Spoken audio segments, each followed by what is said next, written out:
Telapak tangan Sari masih basah oleh air pel, ketika suara itu jatuh seperti tamparan di tengah lobi apartemen yang mengilap.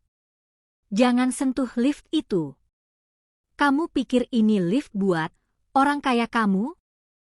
Semua mata seolah mendadak punya arah yang sama, ke dirinya. Sari menahan napas. Seragam abu-abu petugas kebersihan yang kebesaran di bahunya terasa makin berat. Di atas ubin marmer yang licin, ember pelnya bergetar halus, bukan karena lantai, tapi karena tangannya yang berusaha menahan gemetar. Ia baru saja membersihkan tumpahan kopi di depan lift utama, lift yang mengantar penghuni ke penthouse.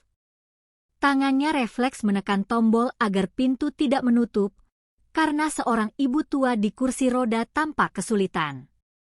Tapi yang muncul justru Reza Mahendra, pemilik wajah yang sering muncul di majalah bisnis, penghuni penthouse yang selalu diiringi aroma parfum mahal dan langkah seolah tidak pernah menyentuh lantai. Reza menatap Sari seperti menatap noda yang gagal dibersihkan. Kamu dengar? Seragam kamu itu bukan tiket masuk ke area ini, katanya, suaranya pelan tapi tajam. Kalau penghuni lihat, mereka jijik. Aku juga. Sari menelan ludah. Ia ingin menjelaskan, lift itu terbuka karena ibu tua itu. Ia ingin berkata, ia hanya melakukan tugas. Tapi tenggorokannya serasa diikat. Maaf, Pak, ucapnya akhirnya, suara nyaris hilang. Saya cuma apa? Cuma mau numpang naik? Mau intip-intip lantai atas? Reza mendekat, lalu menatap ember pel seperti itu barang bukti. Kamu pikir aku nggak tahu trik kalian? Pelan-pelan cari kesempatan. Beberapa penghuni yang baru keluar dari kafe kecil di sisi lobi menonton, sebagian pura-pura tidak peduli tapi telinganya terpasang rapat. Satpam di pintu masuk menegakkan tubuh, seperti menunggu instruksi dari orang paling berkuasa di ruangan itu. Sari menunduk, rambutnya yang disanggul sederhana mulai lepas beberapa helai karena keringat. Ia bisa merasakan panas memanjat ke wajah, rasa malu yang tidak bisa disembunyikan. Lalu, tanpa aba-aba, Reza mengangkat tangan dan menarik kartu akses dari saku seragam Sari, kartu yang dipinjamkannya untuk bertugas di area lobi. Akses ini siapa yang kasih? Tanyanya, mengangkat kartu itu seperti barang curian. Supervisor saya, Pak. Untuk kerja, jawab Sari, terburu-buru, takut salah satu kata akan menjatuhkannya lebih dalam. Reza tersenyum tipis, senyum yang tidak pernah benar-benar sampai ke mata. Kita lihat nanti. Tapi mulai detik ini, kamu jangan pernah mendekati lift ini. Dan kamu, jangan pernah berpikir kamu bisa jadi bagian dari tempat ini. Sari mengangguk. Ia memaksa bibirnya agar tidak bergetar. Namun yang membuatnya benar-benar runtuh bukan kata-kata itu, melainkan ketika Reza menoleh ke satpam. Pak Hadi, katanya tenang, seolah sedang membicarakan sampah. Awasi dia. Aku kehilangan jam tangan minggu lalu. Kalau hilang lagi, aku tahu harus curiga ke siapa. Sari seperti tersambar listrik. Jam tangan? Hilang? Dan ia dijadikan tersangka hanya karena ia membersihkan lantai? Aku nggak pernah. Sari berusaha bicara, tapi suaranya ditelan lobi yang mendadak sunyi. Reza mengangkat telapak tangan, memotong. Diam. Kamu nggak perlu membela diri. Orang yang bersih nggak akan panik. Kalimat itu menancap, menyisakan luka yang tidak terlihat. Sari ingin lari. Ia ingin menanggalkan seragam ini, melempar ember, dan pergi sejauh-jauhnya. Tapi bayangan wajah ibunya yang terbaring lemah di rumah kontrakan sempit menahan langkahnya. Ada tagihan obat yang harus dibayar. Ada sewa kamar yang menunggu. Ada hidup yang tidak memberi kesempatan untuk tersinggung terlalu lama. Ia menunduk, mengambil embernya, lalu mendorongnya menjauh dari lift. Langkahnya terasa seperti berjalan dalam air, berat dan lambat, sementara bisik-bisik mulai pecah di belakang. Kasihan, ya. Ya tapi siapa tahu. Di sini banyak orang oportunis. Sari memejamkan mata sejenak. Rasa panas di dadanya berubah menjadi dingin yang menggigil. Di dekat pintu, ibu tua di kursi roda yang tadi ingin ia bantu menatapnya dengan mata sayu. Seolah ingin berkata sesuatu, namun perempuan itu hanya menggenggam tangan Sari sebentar ketika Sari lewat, lirih sekali. Nak, sabar. Sari hampir menangis di tempat. Ia berjalan menuju ruang kebersihan di belakang lobi. Saat pintu menutup, barulah napasnya terlepas dalam isak tertahan. Namun belum sempat ia menenangkan diri, supervisor kebersihan datang tergesa dengan wajah panik. Sari, kamu bikin masalah apa? Suara supervisor itu gemetar. Pak Reza telepon manajemen. Katanya, kamu dicurigai mencuri. Sari mematung. Dunia terasa miring. Besok pagi kamu dipanggil ke kantor pengelola, lanjut supervisor itu. Kalau benar kamu ambil sesuatu, aku nggak bisa bantu. Sari menatap ember pelnya, airnya sudah keruh oleh sisa kopi. Ia tiba-tiba merasa seperti air itu, kotor, meski tidak pernah memilih untuk dicemari. Di dalam kepalanya hanya ada satu pertanyaan yang berputar-putar seperti mesin rusak. Kalau besok mereka memutuskan ia bersalah, apakah hidupnya akan selesai di sini? Dan lebih dari itu, mengapa Reza begitu yakin ia pantas dihina, seolah Sari tidak punya harga diri sama sekali? Malam itu, Sari pulang dengan langkah gontai, membawa ketakutan yang menempel di kulitnya. Di sudut gang menuju kontrakannya, ia berhenti sejenak, menatap langit yang gelap. Besok, apa yang akan mereka lakukan padanya? Sari tidak pernah bermimpi bekerja di apartemen mewah. Dalam imajinasinya dulu, hidup akan sederhana, bekerja di tempat yang cukup, pulang sebelum maghrib, dan punya waktu untuk duduk di samping ibunya tanpa terburu-buru menghitung uang. Tapi hidup jarang bertanya apa yang kita mau. 3 tahun lalu, Sari masih punya pekerjaan sebagai pegawai administrasi di sebuah toko bangunan kecil. Gajinya tidak besar, tapi cukup untuk makan 2 kali sehari dan menabung sedikit untuk kuliah malam yang ia ambil diam-diam. Ia ingin gelar. Ia ingin masa depan yang tidak melulu tentang bertahan. Lalu ayahnya meninggal. Ayah Sari, Pak Wira, bukan orang terkenal. Ia tidak meninggalkan warisan, tidak meninggalkan rumah, bahkan tidak meninggalkan tabungan yang cukup. Yang ayahnya tinggalkan hanya satu hal, utang. Utang itu bukan karena ayahnya boros. Ayahnya meminjam uang untuk biaya operasi ibunya ketika stroke pertama menyerang. Mereka menjual motor, menjual cincin kawin, bahkan menjual televisi. Tapi tetap kurang. Ayahnya memilih meminjam pada orang yang salah, rentenir dengan senyum manis dan bunga yang menggila. Ketika ayahnya meninggal karena serangan jantung di tengah kerja serabutan, Sari seperti kehilangan atap. Dunia yang tadinya sudah sempit mendadak runtuh. Ia pindah dari kamar kontrakan yang sedikit layak ke gang yang lebih sempit. Ibunya makin sering sakit. Obat-obatan makin mahal. Dan rentenir mulai datang bukan dengan senyum, melainkan ancaman. Sari berusaha mempertahankan pekerjaan administrasinya, tapi toko tempatnya bekerja tutup setelah pemiliknya bangkrut. Ia melamar kemana-mana, membawa map lusuh dan harapan yang tidak pernah benar-benar kuat. Di beberapa tempat, ia ditolak halus.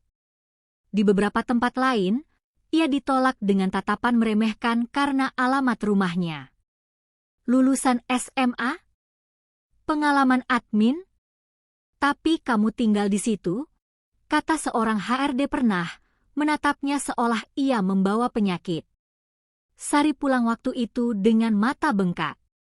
Ia duduk di samping ibunya yang terbaring, dan ibunya mengusap rambutnya pelan. "Maaf ya, Nak," bisik ibunya, suara lemah. "Ibu cuma bikin kamu susah." Sari menahan air mata. "Jangan bilang begitu. Ibu bukan beban." Tapi ia tahu, beban itu nyata. Tagihan nyata. Utang nyata. Dan rasa takut kehilangan ibunya, itu lebih berat dari semuanya. Itulah yang membuat Sari menerima pekerjaan sebagai petugas kebersihan di apartemen Arwana Grande. Ia bukan tidak malu. Tapi ia lebih malu jika pulang tanpa membawa beras. Hari pertama bekerja, ia sudah mengerti aturan tak tertulis. Di tempat seperti itu, ada manusia kelas atas dan ada manusia yang hanya bekerja agar mereka tetap nyaman. Petugas kebersihan harus tembus pandang. Ada, tapi tidak boleh terasa ada. Ia belajar berjalan cepat, menunduk ketika berpapasan dengan penghuni, dan mengucap permisi seolah ia mengganggu udara yang mereka hirup. Ia belajar menahan komentar, menahan tatapan, menahan rasa getir ketika orang mengelap tangan setelah menerima sesuatu darinya. Namun Sari bukan orang yang lahir tanpa harga diri. Ia hanya memaksanya tidur, karena hidup menuntutnya begitu. Di balik seragamnya, Sari menyimpan kebiasaan yang jarang dimiliki petugas kebersihan lain, ia membaca. Ia membaca apa saja, buku bekas, artikel dari ponsel jadulnya, bahkan brosur-brosur properti yang tertinggal. Ia mencatat hal-hal kecil. Ia memperhatikan. Karena Sari punya satu keyakinan yang ia pegang diam-diam, suatu hari, ia harus keluar dari hidup seperti ini. Tapi setiap keyakinan punya luka. Luka terbesar Sari adalah rasa tidak terlihat. Sejak kecil, ia sudah terbiasa menjadi orang yang tidak penting di mata banyak orang. Di sekolah, ia pernah dipermalukan karena tidak bisa membayar uang study tour. Di pasar, ia pernah dituduh mencuri hanya karena membawa tas lusuh. Dan kini, di apartemen mewah, ia kembali diposisikan sebagai ancaman, bukan manusia. Yang membuatnya paling sakit adalah kenyataan bahwa ia selalu harus membuktikan dirinya bersih, padahal ia tidak pernah kotor. Malam sebelum panggilan ke kantor pengelola, Sari duduk di lantai rumah kontrakannya. Ibunya tertidur setelah minum obat. Di atas meja kecil, ada amplop tagihan, ada catatan utang, dan ada sisa nasi dingin. Sari memandang semuanya dalam diam, lalu menutup wajah dengan kedua tangan. Besok, kalau mereka memecatnya, ia harus bagaimana?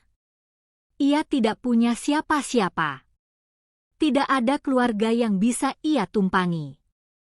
Teman-teman lama sudah sibuk dengan hidup mereka. Bahkan tetangga di gang sempit itu punya masalah sendiri. Sari mengangkat kepala, menatap dinding yang retak. Dalam hatinya, ia berjanji, bukan pada dunia, tapi pada dirinya sendiri. Aku boleh miskin. Aku boleh dianggap kecil. Tapi aku tidak boleh hancur. Ia menghela napas panjang. Sayangnya, ia belum tahu, besok akan menjadi hari yang menguji janji itu sampai batas paling sakit. Pagi itu, kantor pengelola apartemen Arwana Grande terasa seperti ruang sidang, meski tidak ada palu hakim. Udara di ruangan ber-AC itu dingin, tapi telapak tangan Sari tetap berkeringat. Ia duduk di kursi paling ujung, menghadap meja panjang. Di sana ada manajer operasional, seorang perempuan dengan rambut rapi dan suara datar, ada supervisor kebersihan, dan ada Pak Hadi Satpam yang kemarin berdiri seperti patung. Kursi di sisi kanan meja kosong, namun semua orang tahu siapa yang seharusnya duduk di sana. Reza Mahendra datang 15 menit kemudian, tanpa meminta maaf.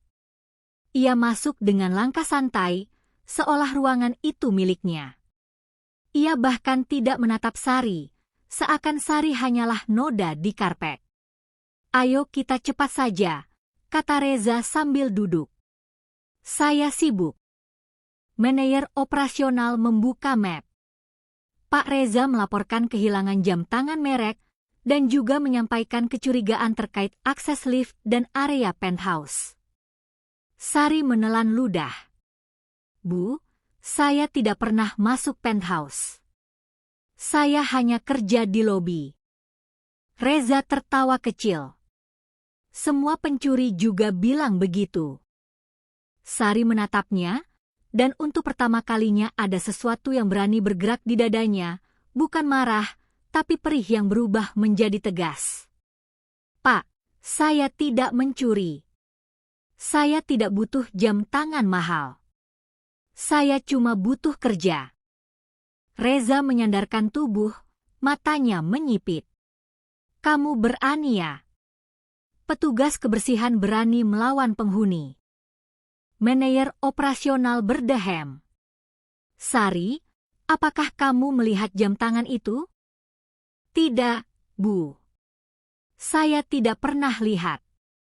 Pak Hadi menggeser posisi. "Kemarin saya lihat Sari dekat lift utama. Dan kartu aksesnya sempat dipegang." Supervisor kebersihan buru-buru menatap Sari, seolah meminta Sari jangan memperkeruh. Sari merasa sendirian. Reza mencondongkan tubuh, suaranya pelan, menusuk. "Begini saja. Kita tidak perlu repot. Pecat dia. Selesai. Kalau saya bawa ke polisi, kasihankan, dia miskin." Kalimat itu lebih kejam daripada ancaman. Ia menyebut kasihan sambil menekan, seperti sedang menginjak orang yang sudah jatuh. Sari merasa wajahnya panas. "Saya tidak minta dikasihani," katanya lirih, namun jelas. "Saya cuma minta diperlakukan adil." Manajer operasional menatap Sari sebentar, ragu. "Kami perlu bukti." Reza tersenyum. "Bukti? Karyawan seperti dia itu bukti sendiri. Saya tinggal bilang hilang, selesai." Sari ingin berdiri, ingin berteriak bahwa ia manusia, bukan label. Tapi lututnya terasa lemas. Akhirnya manajer operasional berkata, "Baik. Karena ini menyangkut kenyamanan penghuni, kami putuskan Sari akan dipindahkan dari area lobi. Mulai hari ini, kamu hanya boleh bekerja di basement dan area pembuangan." Sari terdiam. Basement. Area pembuangan. Tempat yang paling jauh dari mata penghuni, tempat bau sampah menempel di seragam, tempat orang jarang bertahan lama. Reza menepuk meja pelan, puas. "Nah, begitu dong. Tempat kamu memang di bawah." Sari menunduk. Kata-kata itu seperti memaksa dirinya menerima bahwa hidupnya pantas di bawah. Hari-hari berikutnya menjadi neraka kecil yang berulang. Di basement, Sari mengangkat kantong sampah besar, memisahkan kardus, membersihkan cairan bocor dari tempat pembuangan. Terkadang, ia harus membersihkan muntah penghuni yang mabuk. Terkadang, ia menemukan popok bayi yang dibuang sembarangan. Bau menyengat menempel di rambut, di kuku, di napasnya. Dan yang paling menyakitkan, setiap kali Reza turun ke parkiran dengan mobil sportnya, ia sengaja membuka kaca. Masih kerja," katanya suatu hari, seolah heran sampah bisa bertahan. "Hebat ya, orang bisa hidup dari bau." Orang-orang tertawa kecil, termasuk beberapa anak muda yang berjalan bersamanya. Tawa mereka ringan, tapi bagi Sari rasanya seperti batu yang dilempar ke dada. Sari mencoba bertahan. Ia bilang pada dirinya, ini cuma fase. Ini cuma pekerjaan. Yang penting ibu bisa makan obat. Tapi tekanan tidak berhenti di situ. Suatu sore, ketika ia pulang, ia menemukan pintu kontrakannya setengah terbuka. Di dalam, ibunya duduk gemetar, wajahnya pucat. Mereka datang lagi, bisik ibunya. Orang yang utang itu. Sari merasa darahnya berhenti. Rentenir itu menagih lebih kasar. Mereka mengancam akan mengusir, akan merusak, akan mengambil apa saja sebagai gantinya. Sari berdiri di depan ibunya, berusaha terlihat tegar meski jantungnya seperti diguncang. Malam itu, Sari menangis diam-diam di kamar mandi kecil, menggigit tangan agar suaranya tidak terdengar ibunya. Di tempat kerja, ia dihina. Di rumah, ia diancam. Dan di dalam dirinya, ada perasaan yang perlahan mengikis. Mungkin ia memang tidak akan pernah keluar dari lubang ini. Pada hari kelima di basement, Sari jatuh. Ia mengangkat kantong sampah yang terlalu berat, punggungnya tertarik, kakinya terpeleset oleh cairan licin. Ia jatuh, lututnya membentur lantai beton. Sakitnya tajam, tapi yang lebih sakit adalah suara yang ia dengar di atasnya. Ya ampun, hati-hati dong. Nanti sampahnya tumpah. Itu suara salah satu staf pengelola, bukan menolong, tapi khawatir lantai kotor. Sari menahan air mata. Ia berdiri dengan lutut berdarah, mengambil kantong sampah, dan melanjutkan pekerjaan. Ia sudah terlalu lelah untuk marah. Malamnya, ia duduk di halte bus, menatap lampu kota. Dalam pikirannya muncul satu keputusan yang menakutkan, berhenti. Kalau ia berhenti, ia tidak perlu dihina. Ia tidak perlu diseret-seret oleh orang kaya seperti Reza. Tapi kalau ia berhenti, ibunya bagaimana?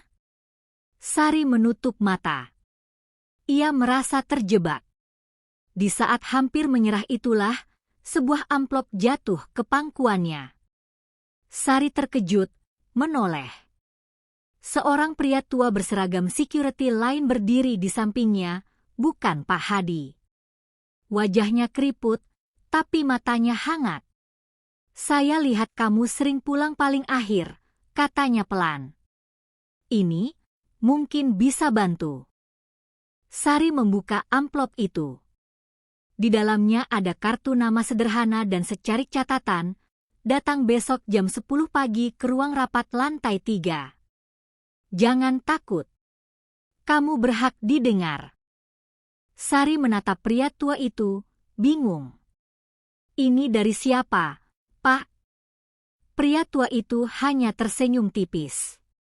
Anggap saja, dari orang yang tahu kamu bukan seperti yang mereka kira. Sari menggenggam kartu itu erat. Untuk pertama kalinya dalam minggu yang gelap, ada celah kecil yang terlihat seperti harapan. Meski ia tidak tahu, harapan itu akan membawanya kemana. Keesokan harinya, Sari hampir tidak berani datang. Tangannya gemetar ketika menekan tombol lift staf menuju lantai 3, lantai yang jarang ia injak karena biasanya hanya untuk rapat manajemen dan vendor. Pintu ruang rapat terbuka sedikit. Dari dalam, terdengar suara orang berdiskusi serius. Sari menelan ludah, lalu mengetuk pelan. Seorang pria paruh baya membuka pintu. Kemejanya rapi, jam tangan di pergelangan tangannya sederhana tapi terlihat mahal. Ia menatap Sari dengan ekspresi yang tidak menghakimi. "Kamu Sari?" tanyanya. Sari mengangguk, suara tercekat. "Iya, Pak. Saya dapat pesan." Pria itu memberi jalan. "Masuk." Di dalam, ada 3 orang. Salah satunya perempuan berusia sekitar 50-an dengan aura tegas, memegang tablet. Di sudut ruangan ada map bertumpuk, berlabel audit, laporan, dan kontrak. Sari merasa salah tempat. Ia hampir mundur, tapi pria tadi berkata, "Duduk. Tenang." Perempuan itu memandang Sari dari ujung kepala sampai kaki, lalu menghela napas pendek. "Kami tidak akan lama. Kami hanya ingin bertanya beberapa hal tentang operasional di Arwana Grande." Sari bingung. Saya cuma petugas kebersihan." "Justru itu," jawab perempuan itu. "Orang yang paling banyak melihat biasanya yang paling jarang didengar." Sari menunduk. Pria paruh baya itu membuka map. Ada laporan tentang penyalahgunaan akses, pengadaan vendor, dan beberapa transaksi yang janggal. "Kamu bekerja di sini, kamu mungkin pernah melihat sesuatu." Sari terdiam. Ia tidak mengerti mengapa mereka bertanya padanya. Tapi di kepalanya, potongan-potongan kecil mulai muncul. Beberapa kardus mewah masuk malam-malam ke area penthouse tanpa tercatat, beberapa staf pengelola menerima tamu tertentu di jam aneh, beberapa petugas diminta menutup kamera karena perbaikan. Dan Reza sering sekali membawa orang-orang bisnis, membicarakan sesuatu dengan nada seolah mengatur tempat ini, padahal ia hanya penghuni. Sari ragu. Ia takut. Tapi rasa takutnya selama ini sudah membuatnya diinjak terus. Ia menatap pria paruh baya itu, mencari tanda apakah ini jebakan. Pria itu menatap balik, "Tenang. Kamu tidak perlu takut. Kamu hanya perlu jujur." Sari menarik napas panjang, lalu mulai bercerita, pelan, hati-hati. Ia menyebut jam-jam aneh, akses yang dipinjamkan, kardus yang diturunkan, dan bagaimana Reza seolah punya kuasa atas manajemen. Perempuan itu mencatat cepat. "Kamu ingat tanggalnya?" Sari mengangguk. Ia menyebutkan beberapa tanggal, karena ia memang sering mencatat hal-hal kecil di buku saku, kebiasaan yang ia lakukan sejak dulu untuk bertahan hidup. Pria paruh baya itu terlihat terkejut. "Kamu catat?" Sari mengangguk lagi, malu. Saya cuma suka rapi, Pak. Biar kerja nggak salah." Perempuan itu menatap Sari lebih lama sekarang, seolah melihat sesuatu yang berbeda. Sebelum Sari keluar, pria paruh baya itu berkata pelan, "Sari, kamu tahu nggak? Ada orang yang sengaja memilih jadi kecil supaya bisa melihat siapa yang sebenarnya besar." Sari tidak paham maksudnya. Ia hanya mengangguk, lalu keluar dengan kepala penuh tanda tanya. Hari-hari berikutnya, sesuatu terasa berubah, meski tidak jelas. Beberapa kali Sari melihat orang-orang bersetelan rapi berkeliling, memperhatikan CCTV, memeriksa dokumen, berbicara dengan manajemen. Mereka tidak memakai ID penghuni, tapi ID perusahaan, seperti auditor. Reza juga berubah. Ia menjadi lebih gelisah. Di lobi, ia memeriksa ponselnya terus-menerus. Ia menegur staf pengelola dengan nada tinggi. Ia bahkan sempat memarahi Pak Hadi karena kamera parkiran terlalu lama diperbaiki. Suatu malam, ketika Sari baru selesai mengangkut sampah, ia melihat Reza berdiri di dekat pintu servis.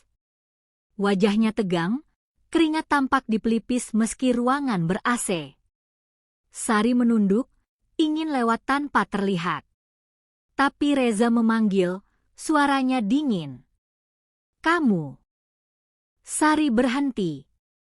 Reza mendekat, menatap Sari dari jarak dekat. "Aku dengar kamu naik ke lantai 3 kemarin." Sari terkejut. "Saya dipanggil rapat, Pak." "Rapat?" Reza tertawa kecil, tapi tawanya tidak ada humor. Petugas kebersihan ikut rapat? Kamu pikir aku bodoh? Sari menahan napas. Saya cuma jawab pertanyaan. Reza menatapnya lebih tajam, lalu berbisik, dengar ya. Kalau kamu coba macam-macam, kamu nggak cuma kehilangan kerja. Kamu bisa kehilangan banyak hal. Ancaman itu menggantung, seperti pisau yang tidak terlihat. Sari menatap mata Reza, dan untuk pertama kalinya ia tidak menunduk. Ia tidak melawan dengan kata-kata. Ia hanya berdiri tegak, meski kakinya gemetar. Reza tampak tidak suka. Ia mundur, lalu melangkah pergi dengan cepat. Malam itu, Sari pulang dengan dada sesak. Tapi di dalam sesak itu, ada sesuatu yang berbeda, kesadaran bahwa Reza takut. Dan kalau Reza yang selalu merasa paling tinggi itu bisa takut, berarti ada sesuatu yang sedang bergerak di balik layar. Di kamar kontrakan, Sari membuka buku saku kecilnya. Di halaman paling belakang, ada selembar foto lama yang selalu ia simpan. Foto dirinya bersama ayahnya di depan sebuah gedung besar, gedung yang pada masa kecilnya selalu ia sebut kantor ayah. Di sudut foto itu, ada logo perusahaan yang sudah lama tidak ia pikirkan. Sari menatapnya lama. Tangannya menyentuh logo itu pelan, seperti menyentuh luka yang sudah lama ditutup. Ia berbisik, hampir tidak terdengar. Ayah, kalau ini jalan yang harus aku lewati, kuatkan aku. Dan di luar sana, di dalam apartemen mewah itu, badai sedang menyiapkan puncaknya. Hari pengumuman itu datang tanpa terdengar seperti pengumuman. Pagi-pagi, manajemen mengedarkan memo. Seluruh staf wajib hadir di ballroom lantai 2 pukul 14. Ada pertemuan penting dengan perwakilan pemilik dan investor. Sari membaca memo itu dengan jantung berdebar. Ia staf kebersihan. Biasanya rapat besar tidak melibatkan mereka, kecuali jika disuruh membersihkan setelah selesai. Tapi kali ini tertulis jelas, seluruh staf. Di basement, orang-orang membicarakannya dengan suara berbisik. Pemilik gedung mau datang katanya. Investor besar. Ada audit. Katanya ada yang bakal kena. Sari bekerja sambil menahan cemas. Bayangan ancaman Reza terus terulang. Tapi ia juga ingat kata-kata pria paruh baya itu, kamu berhak didengar. Pukul 2 siang, ballroom lantai 2 penuh. Staf keamanan, office boy, resepsionis, supervisor, hingga manajer duduk rapi. Di barisan depan, beberapa penghuni juga hadir, termasuk Reza Mahendra, duduk dengan dada dibusungkan seolah ia bagian dari pemilik. Sari berdiri di pinggir, bersama para petugas kebersihan lain. Seragamnya sudah bersih, tapi ia tetap merasa kecil di ruangan megah itu. Lampu panggung menyala. Seorang MC dari manajemen membuka acara dengan suara tegang, lalu mempersilakan perwakilan pemilik gedung. Seorang perempuan berusia 50-an naik ke panggung, perempuan yang pernah mewawancarai Sari di lantai 3. Ia berdiri dengan tablet di tangan, matanya menyapu ruangan. Hari ini, katanya tegas, kami mewakili pemegang saham utama Arwana Grande dan perusahaan induk yang menaunginya. Ada beberapa hal yang harus kami luruskan terkait operasional dan integritas. Ruangan mendadak sunyi. Perempuan itu menekan layar, menampilkan selide berisi angka, grafik, dan foto-foto CCTV. Dalam 3 bulan terakhir, terjadi penyalahgunaan akses area terbatas, pengadaan vendor tanpa prosedur, serta indikasi suap dan pemerasan internal. Sari menahan napas. Beberapa orang saling menatap.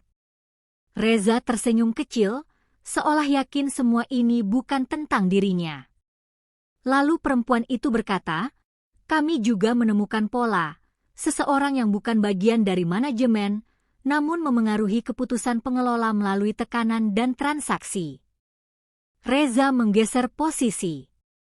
Matanya mulai gelisah. Perempuan itu melanjutkan, pihak tersebut memanfaatkan nama, status sosial, dan ketakutan orang lain. Bahkan, melakukan fitnah kepada staf rendahan untuk menutupi jejak. Sari merasa tengkuknya dingin. Perempuan itu menatap ke arah barisan belakang, lalu berkata pelan namun jelas, "Kami mengundang satu orang untuk naik ke panggung." Ruangan menahan napas. Saudari Sari. Sari seperti disambar petir. Teman-teman kebersihannya menoleh bersamaan. Supervisor kebersihan tampak pucat. Sari menelan ludah. Kakinya berat, tapi ia melangkah. Setiap langkah terasa seperti menyeberangi jurang. Di barisan depan, Reza memandang Sari dengan tatapan tajam, campuran marah dan heran. Seolah bertanya, "Kamu berani apa?" Sari naik ke panggung. Lampu membuat matanya silau. Ia berdiri kaku, tangan menggenggam ujung seragam. Perempuan itu mendekat, suaranya melunak sedikit. "Terima kasih sudah berani." Sari tidak tahu harus menjawab apa. Ia hanya menunduk. MC tampak kebingungan. Manajer operasional menatap panggung dengan wajah seperti mau pingsan. Reza mulai terlihat tidak sabar. Perempuan itu menoleh ke hadirin. "Saya ingin kalian semua tahu, informasi awal yang membantu kami membuka kasus ini datang dari Sari. Dari seseorang yang selama ini kalian anggap tidak terlihat." Sari mendengar bisik-bisik meledak.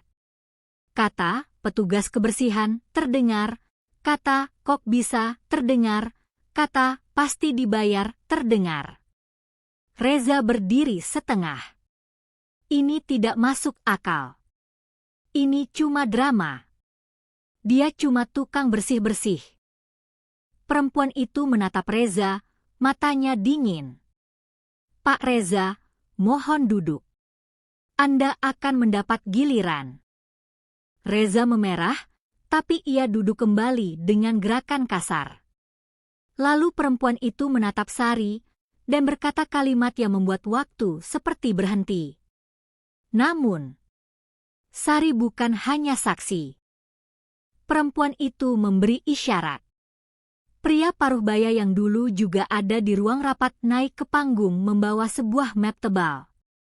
Ia membuka map itu, menunjukkan dokumen. "Perkenalkan," katanya kepada hadirin, suaranya mantap, "Saudari Sari, bernama lengkap Lestari Wirawijaya." Sari menutup mata sejenak. Nama itu, nama yang sudah lama ia kubur, kembali seperti gelombang besar yang menerjang.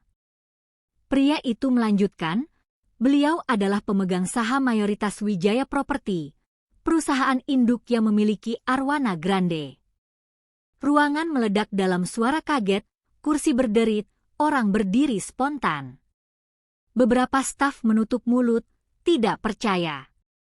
Ada yang menatap seragam Sari, lalu menatap wajahnya, seperti baru sadar ia manusia yang sama, hanya sekarang diberi label berbeda. Reza berdiri penuh, suaranya pecah. "Bohong. Ini penipuan." Perempuan itu mengangkat tangan, menenangkan. "Tidak. Ini legal. Ini dokumen resmi. Dan hari ini, Lestari Wijaya hadir bukan untuk pamer, tapi untuk menyelesaikan sesuatu yang selama ini kotor." Sari membuka mata. Lampu panggung membuat air matanya terlihat jelas. Ia memandang ruangan yang selama ini menginjaknya, lalu memandang Reza. Reza tampak seperti kehilangan tanah di bawah kakinya. Perempuan itu menambahkan, "Sari, Lestari, memilih bekerja di sini dengan identitas sederhana untuk memahami bagaimana staf diperlakukan. Dan apa yang ia temukan adalah penghinaan, ketidakadilan, dan penyalahgunaan kekuasaan. Sari menelan ludah. Dadanya sesak, bukan karena bangga, tapi karena sakit yang akhirnya punya ruang untuk diakui. Reza maju satu langkah, berteriak, "Kalau kamu pemilik, kenapa kamu menyamar?" Sari menatapnya. Suaranya pelan, tapi ruangan mendadak hening karena semua orang ingin mendengar. "Karena kalau saya datang sebagai pemilik," kata Sari, "semua orang akan pura-pura baik. Tapi saya ingin tahu, bagaimana kalian memperlakukan orang ketika kalian pikir dia tidak punya apa-apa." Reza membeku. Dan di detik itu, plot hidup yang selama ini hanya Sari jalani dalam diam, terbuka di depan semua orang, membalikkan seluruh ruangan. Namun itu belum puncaknya. Pria paruh baya membuka satu dokumen lain, lalu berkata, "Dan sekarang, kami akan memutar rekaman yang menunjukkan siapa yang sebenarnya menyalahgunakan akses dan mengambil barang-barang dari area penthouse." Lampu ruangan diredupkan. Layar besar menyala. Reza menatap layar itu dengan wajah yang mulai panik. Sari berdiri diam, napasnya berat. Karena ia tahu, sebentar lagi, topeng itu akan jatuh sepenuhnya. Video itu memutar malam yang sunyi di koridor penthouse.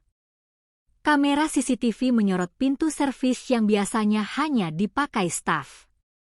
Waktu di pojok layar menunjukkan jam 1.17. Semua orang menahan napas. Di layar, pintu terbuka. Seseorang masuk, bukan petugas kebersihan. Bukan satpam.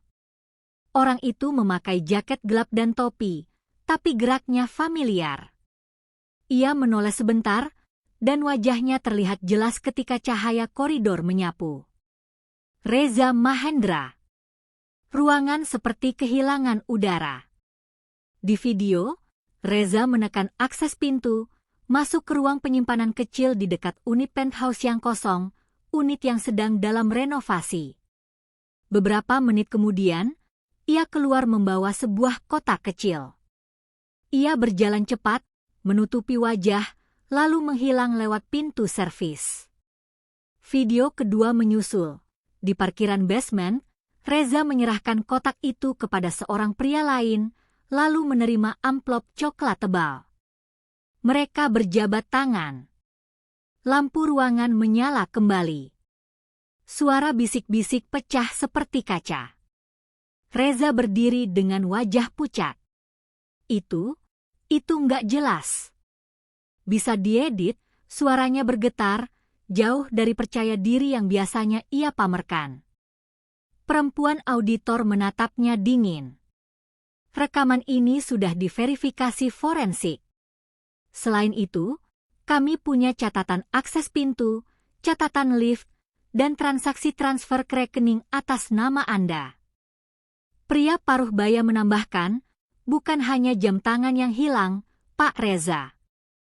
Ada beberapa barang berharga dari unit-unit kosong, ada pengaturan vendor renovasi yang Anda paksa lewat manajemen, dan ada indikasi pemerasan terhadap staf. Manajer operasional yang duduk di depan mulai menangis pelan, seperti baru sadar bahwa ia selama ini menjadi alat. Pak Hadi menunduk, wajahnya hancur oleh rasa bersalah. Sari berdiri di panggung, menatap semuanya tanpa ekspresi menang. Di dalam dadanya, rasa sakit bertahun-tahun bergolak, tapi ia menahannya seperti menahan air bah. Reza menatap Sari dengan mata merah. Kamu jebak aku, desisnya. Sari menggeleng pelan. Saya tidak menjebak siapapun, Pak. Saya hanya berhenti diam. Reza tertawa getir, lalu suaranya meninggi. Kamu pikir kamu suci? Kamu main bersih-bersih cuma buat cari panggung. Kamu pemilik, kamu tinggal duduk di kantor, Kenapa harus turun jadi sampah kayak gitu? Kalimat itu keluar begitu saja, dan ruangan kembali membeku. Sari menatap Reza lama. Lalu ia berkata, suaranya lembut, tapi ada ketegasan yang membuat setiap orang menelan ludah. Karena saya pernah jadi anak yang melihat ayahnya mati karena utang untuk biaya pengobatan. Saya pernah jadi orang yang ditolak kerja karena alamat rumah. Saya pernah jadi orang yang dituduh mencuri hanya karena saya terlihat miskin. Sari menarik napas. Dan saya bekerja sebagai petugas kebersihan karena saya ingin tahu satu hal. Apakah di tempat semewah ini, manusia masih bisa punya hati? Beberapa staf menunduk. Ada yang mengusap mata. Sari melanjutkan, yang saya temukan bukan cuma kotoran di lantai. Tapi kotoran di cara orang memandang orang lain. Reza tampak ingin membalas, tapi suaranya hilang. Perempuan auditor memberi isyarat pada dua petugas keamanan internal yang sudah berdiri di dekat pintu. Pak Reza, sesuai prosedur, kami minta Anda menyerahkan kartu akses dan meninggalkan area ini. Proses hukum akan berjalan. Reza terbelalak. Proses hukum. Kalian nggak bisa. Aku punya koneksi. Pria paruh baya menatapnya datar. Koneksi Anda tidak lebih kuat dari bukti. Reza mencoba melangkah mundur, tapi petugas sudah mendekat. Ia menatap ruangan, mencari dukungan, namun mata-mata yang dulu memujanya kini menghindar. Tidak ada yang ingin ikut tenggelam.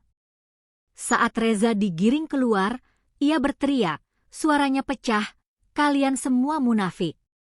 Kalian semua sama.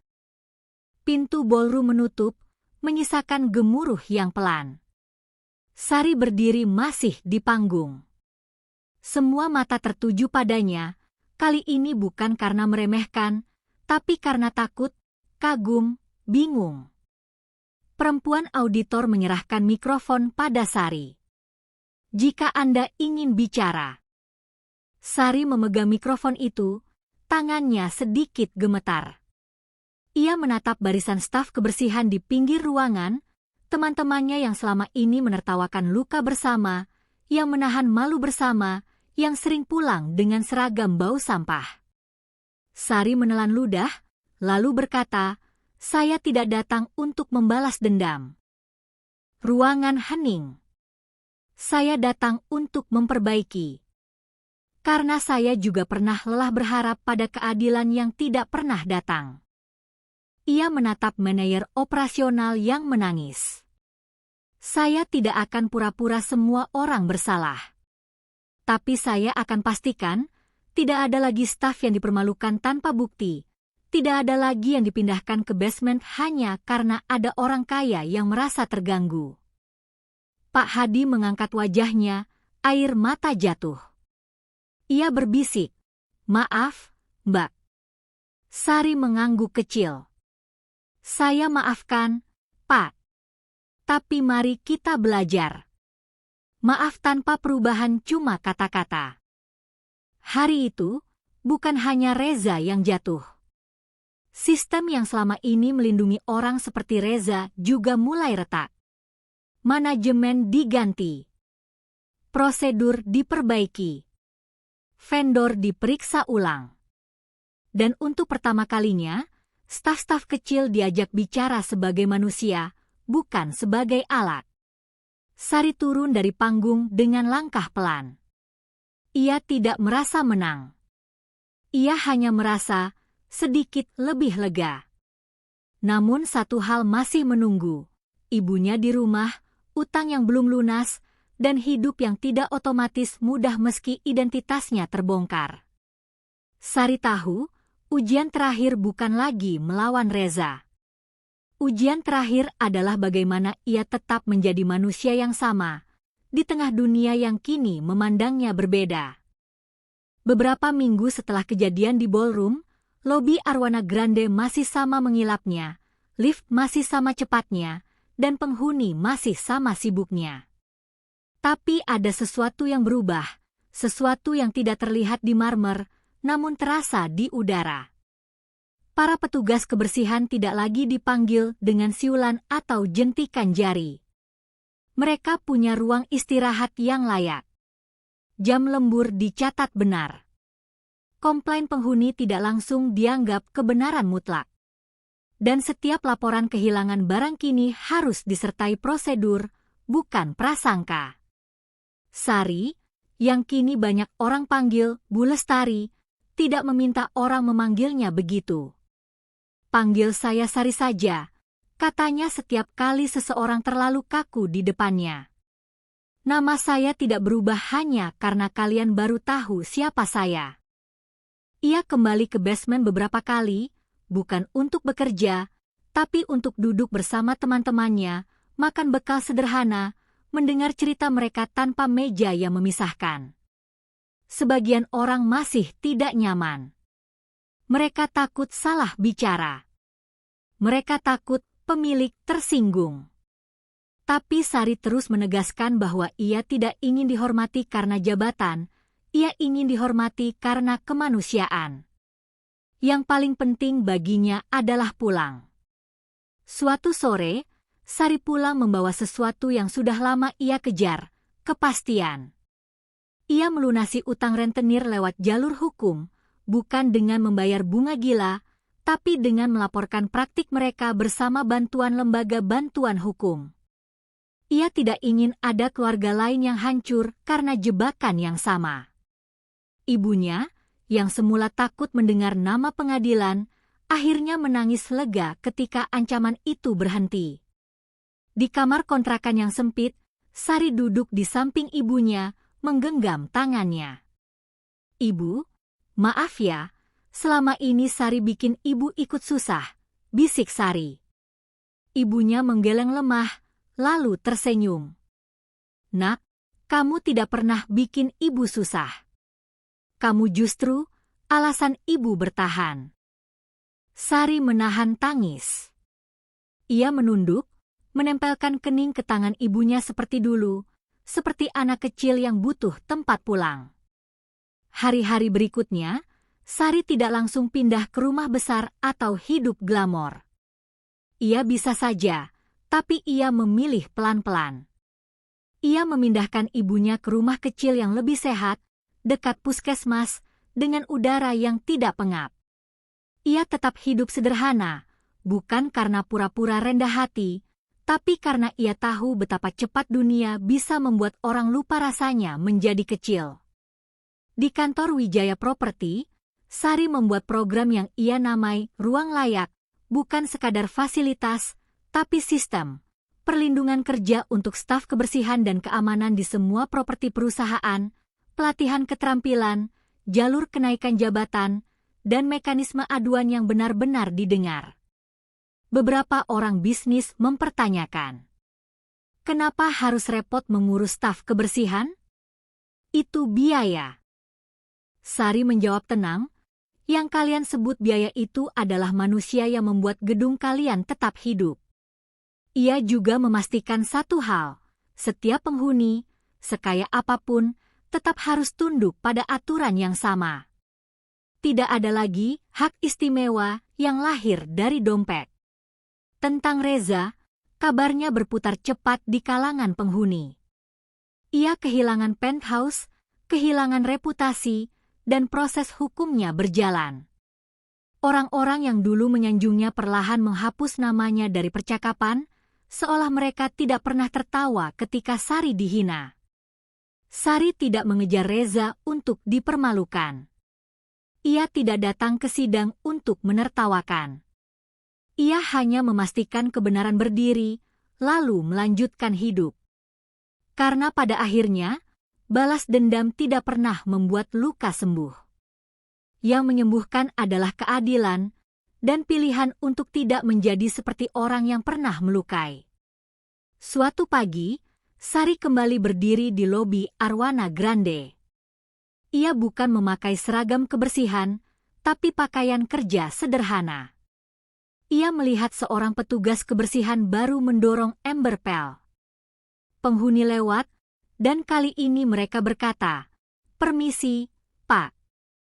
Petugas itu terkejut, lalu mengangguk canggung. Sari tersenyum tipis. Ia memandang lift yang dulu menjadi panggung penghinaan paling sakit dalam hidupnya. Sekarang, lift itu hanya lift. Tidak lagi simbol bahwa ada manusia yang pantas di atas dan manusia yang pantas di bawah. Sari menghela napas panjang, lalu berjalan pelan ke pintu keluar. Matahari pagi menyentuh lantai marmer, membuatnya berkilau. Di luar, hidup masih keras. Masalah tidak hilang begitu saja. Tapi satu hal kini Sari pegang erat, lebih kuat dari apapun. Harga diri tidak ditentukan oleh seragam. Nilai manusia tidak ditentukan oleh rekening. Dan kalau ada pelajaran yang ingin Sari tinggalkan untuk siapapun yang pernah merasa kecil, itu sederhana, namun sering dilupakan dunia. Jangan merendahkan orang yang bekerja dengan tangannya, karena mungkin justru mereka yang paling tahu arti menjaga hidup. Dan jangan pernah mengukur manusia dari penampilannya, sebab kadang yang paling tak terduga bukan plot hidup orang lain, melainkan kebutaan kita sendiri. Sari melangkah pergi dengan kepala tegak. Karena pada akhirnya, bukan siapa yang paling kaya yang akan dikenang, melainkan siapa yang tetap manusia, ketika punya alasan untuk menjadi kejam.